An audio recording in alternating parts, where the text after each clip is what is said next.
was your personal reaction to it?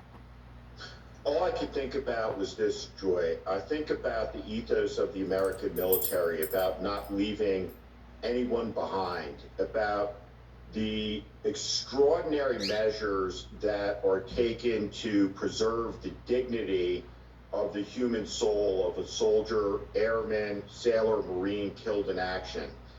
What I thought about is the moment when the American soldier or the remaining parts are zipped into a body bag, then packed in ice and put into an aluminum casket.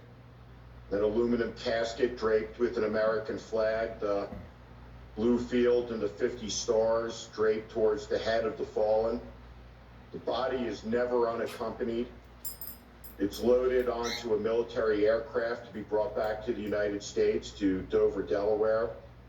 Will be carried on to the aircraft past service members standing at attention and saluting. There will be a comrade in arms who will accompany the body and never leave that casket alone for the entire duration of the journey home to the United States until the moment of burial. Within 12 hours of death, two casualty assistant officers will pull up in immaculately pressed dress uniforms and knock on an American family's door, deliver the devastating news. There will be a funeral. The rifle volleys will crack the air, volley of 3 in salute.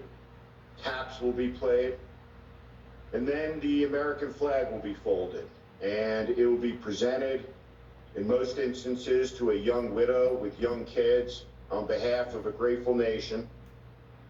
And then what happens next is some Russian intelligence officer somewhere will pay off an Afghan warlord who's responsible for the death of that American.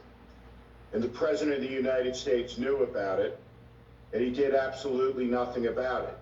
In fact, what he did is reward Russia by helping them achieve their foreign policy aims with the withdrawal of American troops from Germany, with their admission back into the G8. And to Jennifer Rubin's point, which I'm broadly indifferent to, and I don't know, in fact, what's worse, that he knew and did nothing, or that he didn't know. And the incompetence of the administration is such that we see it in the consequences of coronavirus, where 125,000 Americans are dead and many, many more to come.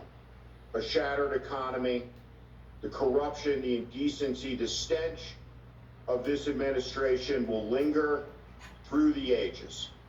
And everyone associated with it, who's been complicit, who's collaborated with it, who has defended the indefensible, the stench will linger around them too.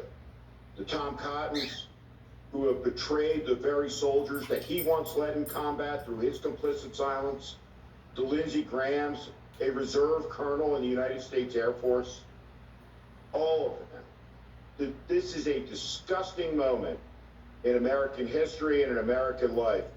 For the first time, we have an American president who simply refuses to defend the country, the Constitution, kowtows, and gets on his knees with deference to a hostile foreign powers autocratic leader. What a rancid moment in the life of the American nation.